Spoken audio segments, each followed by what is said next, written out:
Welcome back, Internet. Hello, friends. Welcome to Movement Monday. And over the next few weeks, we want to bring you a few misconceptions that a lot of people have when they start to think about putting movement first in their strength practice. One of the main misconceptions that we hear is that improving movement is actually on a totally different track than improving performance or changing body composition. What that means to a lot of people is that maybe movement doesn't have to be addressed. And they think that if they are addressing movement, they're going to sacrifice any results they can get from a body composition standpoint or even a performance standpoint. So we're here to tell you that just because you're focusing on movement, that doesn't mean that you're going to lose body composition, that you're going to sacrifice strength. We find the opposite here. We have several tools between our sophisticated scale, between the MyZone system, between the functional movement screen and our strength standards to let you know that just because you put movement first doesn't mean that you're sacrificing anything. It's not just that movement can be on the same track as performance and body composition. Improving movement is actually just a prerequisite for sustainable results. We also find that improving movement helps kickstart your metabolism. And it can help you break through performance plateaus. And the last thing, and maybe one of the most important things, is by improving movement, you're improving your body. And just a reminder, you only have one body. So why risk it by doing exercises or participating in an exercise style that compromises your comfort and safety? So we know when Coach Rob watches this, he's going to try to argue with the fact that you only have one body. Rob, you're not a wizard. You're not immortal, and the technology to help you turn into a cyborg is a few years down the road. Is that a cyborg swing? So even though you can ignore movement in the short term, if you want any of your results to be sustainable, and why wouldn't you, having appropriate levels of movement, meaning mobility and appropriate levels of stability, it's a prerequisite for sustainable results. If you don't address it, you're eventually going to hit the wall. So it's important to understand that for each exercise you do, there's a specific level of mobility and stability that's necessary for that exercise. We use the functional movement screen here to help us determine where a member falls in terms of their stability and mobility, and then that allows us to choose exercises for them that are appropriate for where their body is now. It also allows us to prescribe movements that will help them improve their range of motion so that later on down the road they're able to progress in their exercise ability.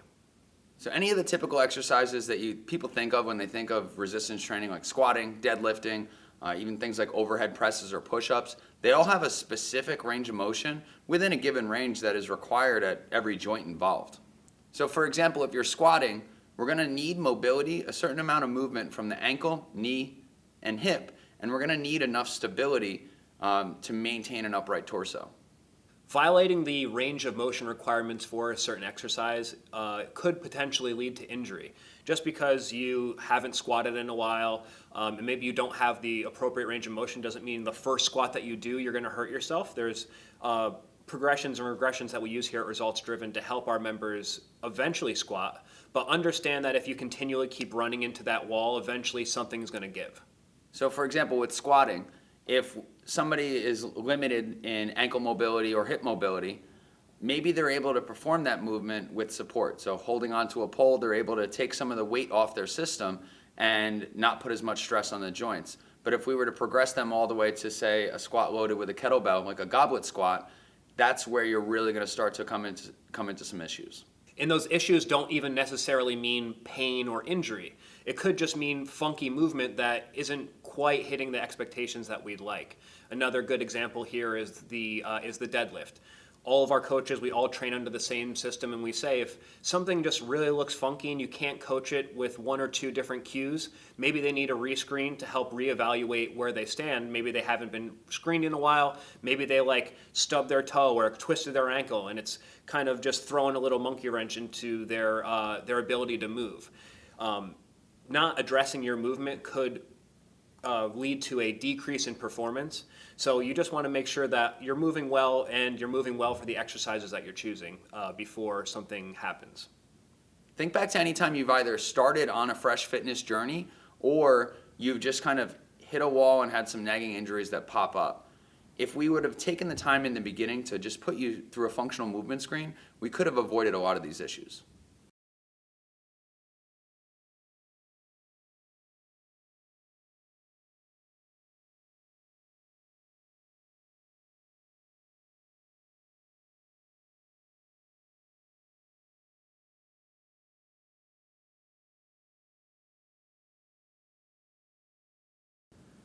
One of the next reasons why it's a good idea to focus on movement is because training exercises that are foreign to your nervous system will help kickstart your metabolism. One of the first things we do with our clients when they come in is put them through a functional movement screen. Once we have that information, there's a specific order in which we're supposed to address movement patterns. The first one that we address with most people is the active straight leg raise. So if you have an issue with active straight leg raise, one of the postures associated with that is half kneeling. That's one knee up and one down. Now this is a position that if you don't have any issue with the leg raise or hip mobility or the stability associated with it, it's probably going to be pretty easy for you. What we've noticed over time with our clients is that people who have the leg raise as their primary movement deficiency, they actually get an interesting effect with the heart rate. And this is where we see the first evidence that focusing on movement first can actually help kickstart your metabolism and help with body composition.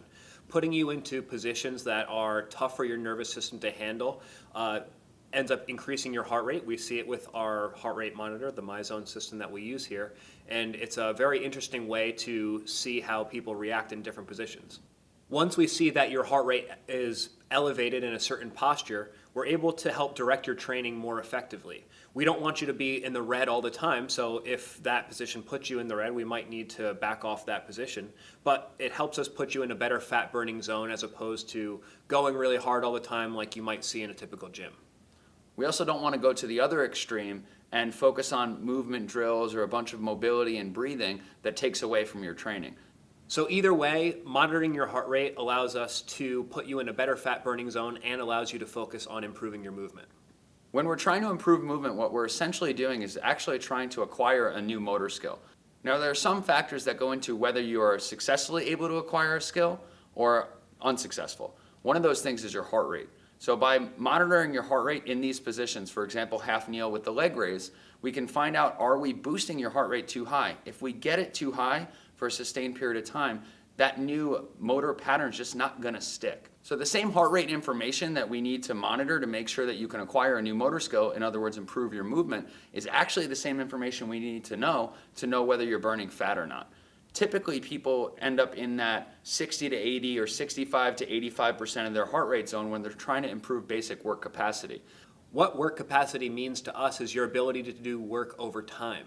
So think of work capacity as a bucket. When people start on their new fitness journey, they have a smaller bucket. People who exercise over time increase that bucket, and we use the heart rate monitor system here to help people stay in a range that allows them to increase their ability to do work over time.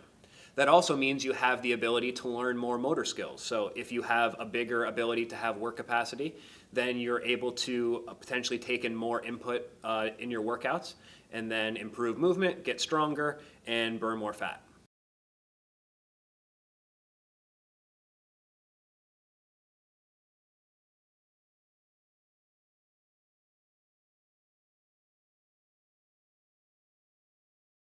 So that leads us to the next point, that breaking through performance plateaus can actually be accomplished by improving movement. So think about what we're talking about here. We're talking about increasing your work capacity. We're talking about your ability to improve your movement and over time improve your performance. If you think about it in terms of your movement, for example, if you don't have a specific range of motion, we're trying to increase that range of motion, which over time will lead to higher performance in that exercise. So two ways that we can break through a performance or fitness plateau. One, just by bringing the weak link up. So for example, if your marker for performance is being able to lift a heavier weight, if we improve your leg raise, make it symmetrical, and give you more work capacity in that pattern, you're going to be able to lift more weight. Another way that improving movement helps increase performance is we're able to take the brakes off of something that your body may be actually protecting you from subliminally. So sometimes if you just can't get past that deadlift goal, let's say, maybe we have to go back, reevaluate you through the functional movement screen, and maybe it shows us a new thing that we can work on that will help you break through that plateau. When you start to address some of these things, it doesn't mean that improving a leg raise or improving shoulder mobility will instantly increase performance. What it really means is we're just setting you up to actually be able to be strong long term.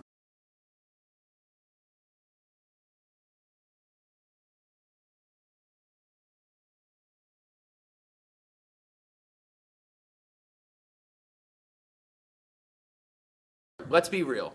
Maybe all this science stuff, all the information we're giving you, maybe it just doesn't matter to you. When people want to achieve a goal, sometimes you can get tunnel vision and that's the only thing you care about.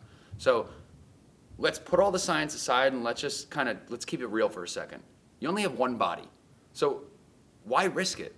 If you can take a nonsensical approach to fitness and potentially achieve a fat loss goal, but you're at higher risk, why not take a systematic approach that actually accounts for movement, puts you at less risk, and potentially sets you up to have more success in the future?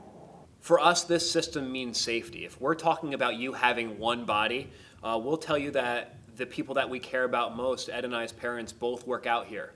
We don't have the same parents, but our parents know each other, and that's a good start. And they're all parents. And they're all parents, because we're children. But children's, plural. But what we're trying to tell you is that this system we would trust with our own parents and grandparents. We have members here who are up to 70 years old. We've worked with kids. My brother, for example, he's in his 20s. If you address movement first, we're able to take a safe, systematic approach to any goal, whether it's fat loss or strength building, and we're able to do it in a way that will work best with who we're working with. Most people that come in to work with us have the goal of either moving better, feeling better, performing better, or just simply looking better. The approach to all of those goals is the same. The X's and O's of nutrition might be a little different, and the specific weight or sets and reps that we bring into an exercise might be different. But the bottom line is you have to address movement first. Addressing movement first will lead to sustainable results because we're taking a systematic approach that focuses on safety first.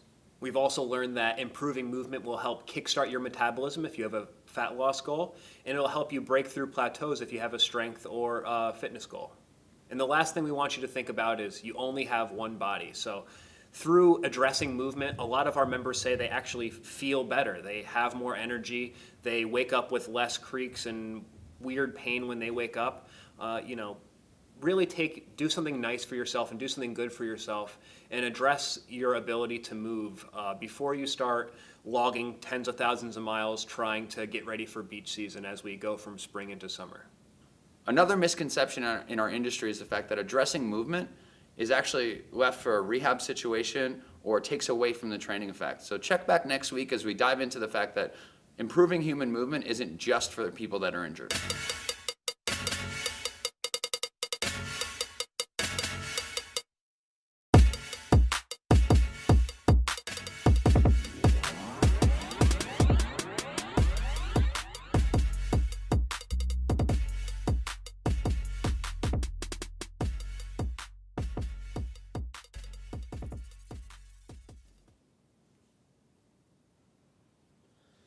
Did you just fart? No. So one of the first misconceptions that we hear from people is that improving movement. One of the main misconceptions we hear is that improving movement is actually on a totally different track than improving body composition and performance.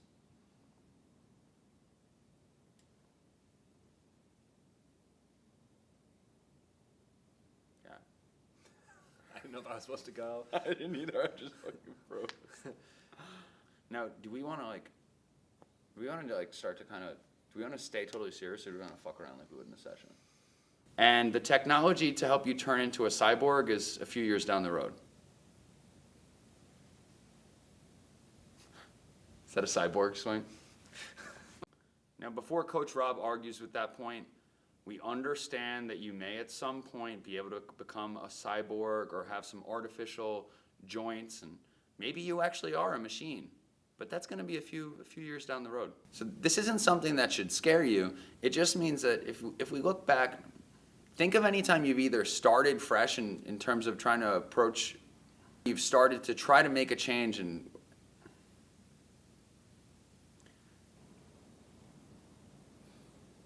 My turn.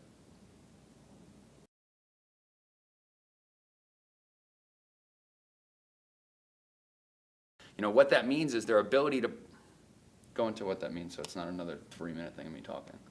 The more potential it gives you to learn a motor skill like Ed's speaking about. God damn it. So we're saying that movement, work capacity. So we're saying that movement and we're saying that movement, yo, dude, I'm trying to say something ridiculous that is on just to be funny, and I can't even talk. Ah.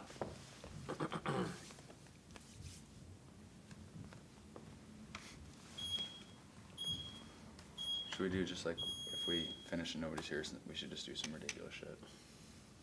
Okay. Like shit that's not even funny, but we think it's funny, which it makes it funny. Just for me and no one else. Together. Why? But show it on the wide angle. All right. I like all that, but it's choppy.